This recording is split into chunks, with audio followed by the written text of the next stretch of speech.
BINEVENUE sur le REVEILAFRACAIN.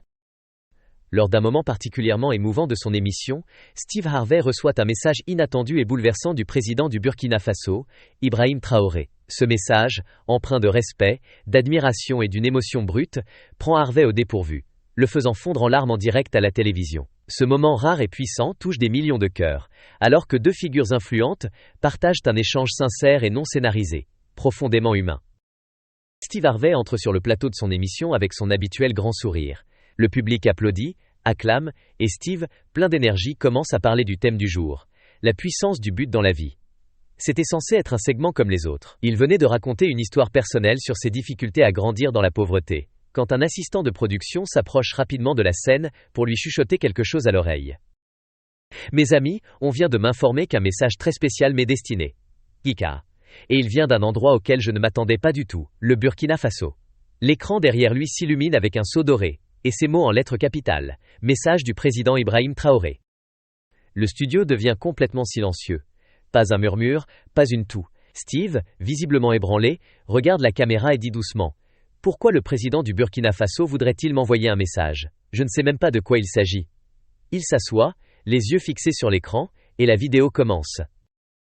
La vidéo s'ouvre sur un décor sobre et chaleureux, un simple bureau en bois, le drapeau du Burkina Faso à l'arrière-plan. Puis apparaît un homme au regard déterminé et à la voix douce. Le président Ibrahim Traoré. Steve se penche en avant, les doigts serrés sur les accoudoirs de son fauteuil. « Monsieur Steve Harvey. » Commence le président en anglais, avec un léger accent africain, « Je vous parle non seulement comme dirigeant mais comme frère. » Tout le studio tend l'oreille. « Vous ne me connaissez pas, mais nous vous connaissons, poursuit Traoré. Dans les villages du Burkina Faso, votre voix va bien plus loin que vous ne l'imaginez. Vos paroles de force, de foi et de seconde chance ont touché des gens que vous ne rencontrerez jamais. » Steve cligne des yeux, abasourdi. Ses mains commencent à trembler légèrement. La voix du président s'épaissit d'émotion. « Pendant nos nuits les plus sombres, quand la guerre menaçait notre paix, votre histoire m'a donné de l'espoir. Vous m'avez rappelé que le leadership ne tient pas au titre, mais au but et au cœur. » La salle est plongée dans un silence absolu. Puis Traoré regarde droit dans la caméra et dit « D'un soldat devenu chef de son peuple à un garçon qui n'avait rien en Amérique. Co. Je vous remercie. » Les lèvres de Steve s'entr'ouvrent, mais aucun mot n'en sort. Seulement le début des larmes. Pour la première fois depuis longtemps, Steve Harvey est sans voix. Il attrape un mouchoir alors que le message continue. « Je vous ai vu pleurer pour les autres, rire avec des inconnus, donner à ceux qui pensaient être oubliés. » La voix de Traoré résonne. « Dans mon pays, nous connaissons ce genre de cœur. Nous l'appelons un cœur de soleil. Chaleureux, courageux, et qui donne de la lumière. » Steve murmure enfin « Waouh !» Le président marque une pause, puis poursuit « Ce message n'est pas politique, il est personnel. Je vois en vous l'histoire d'un homme qui n'a jamais abandonné, et cela me rappelle de ne jamais abandonner mon peuple. » Le message se conclut par une phrase en moré, la langue native du Burkina Faso. Steve se tourne vers son équipe, la voix brisée. Qu'a-t-il dit à la fin ? Un traducteur se lève doucement et répond. Il a dit « Même l'homme le plus fort a besoin qu'on lui rappelle que sa voix compte toujours. » Steve se couvre le visage. Le public pleure. Même les mains du caméraman tremblent. Ce n'était pas juste un moment de télévision. C'était une rencontre d'âmes, à travers les océans, à travers les luttes, à travers la fraternité.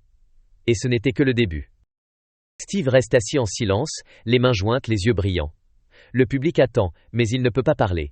Quelque chose de profond a touché son esprit, un poids de vérité, de connexion, d'être vu. Après une pause, Steve lève les yeux et dit « Vous savez, on ne pense jamais que nos mots vont si loin, on essaye juste d'être sincère. De survivre.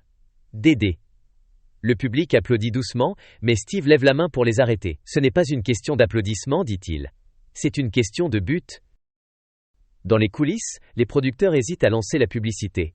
Steve refuse. « Je veux que le monde entende chaque seconde de ce message. Ne coupez pas. » Puis, alors que les caméras se rapprochent de Steve, une seconde surprise surgit. Une connexion en direct. L'écran clignote. Soudain, le président Ibrahim Traoré apparaît en vidéo, cette fois non préenregistrée. Steve pousse un soupir de surprise.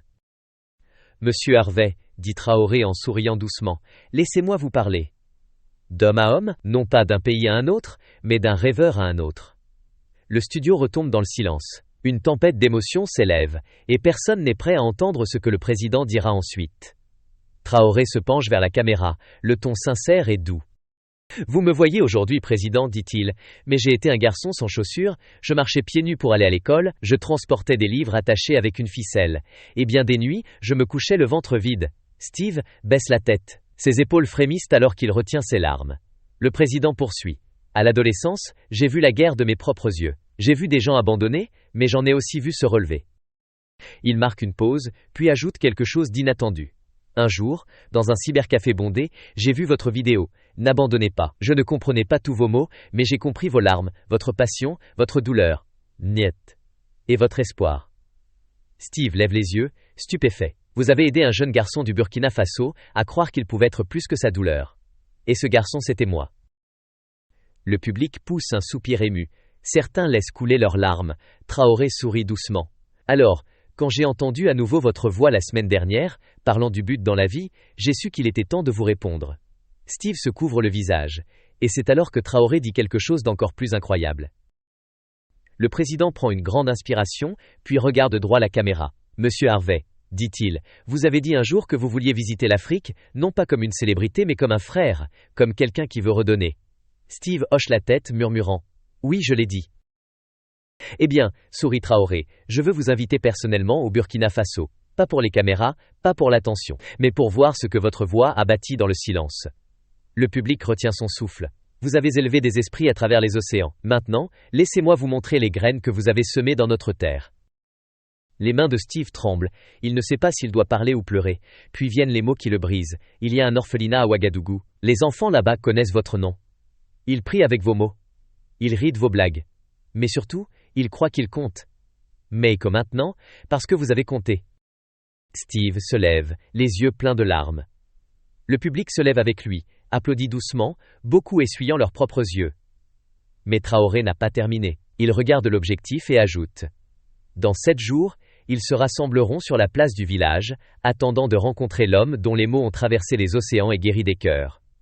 Le compte à rebours a commencé. Dès le lendemain matin, Steve est en train de faire ses valises.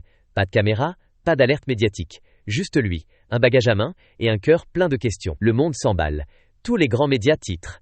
Le président du Burkina Faso émeut Steve Harvey aux larmes. Un message qui traverse les océans. Mais Steve ne part pas pour le monde, il part pour les enfants. Pour cette voix qui a parlé à son âme. Alors que son avion survole l'Atlantique, il regarde par la fenêtre. Son esprit retourne à son enfance. Grandir pauvre à Cleveland, les nuits sans dîner, les rêves qui semblaient trop grands. Et maintenant il vole vers l'Afrique, appelé par un président qui avait autrefois ressenti la même douleur. Il murmure pour lui-même, « Dieu, pourquoi moi ?» Il ne sait pas à quoi s'attendre, est-ce que les enfants le reconnaîtront? Sera-t-il assez fort pour les affronter? Pendant ce temps, au Burkina Faso, le président Traoré se tient devant une foule d'enfants dans une cour ensoleillée. Il sourit et dit, « Il arrive !» Les enfants crient de joie, mais une petite fille au fond a les yeux pleins de larmes. Elle tient un petit carnet. À l'intérieur, elle a écrit une lettre à Steve Harvey. Elle s'appelle Asha. Elle a 10 ans, toute petite, douce, et plus sage que son âge. Dans sa main, le carnet tremble légèrement alors qu'elle murmure à sa gardienne « Est-ce qu'il la lira? Est-ce qu'il s'en souciera ?» La gardienne sourit, s'agenouille à côté d'elle. Il s'en est déjà soucié bien plus que la plupart. La lettre d'Asha n'est pas longue, mais elle contient un monde de douleur. « Cher monsieur Steve, je m'appelle Asha. Mon papa est mort il y a 2 ans. Ma maman est malade. Parfois je pleure la nuit. Mais un jour, quelqu'un a joué votre vidéo. Vous avez dit que vous étiez né pour faire quelque chose de grand. Merci monsieur Steve.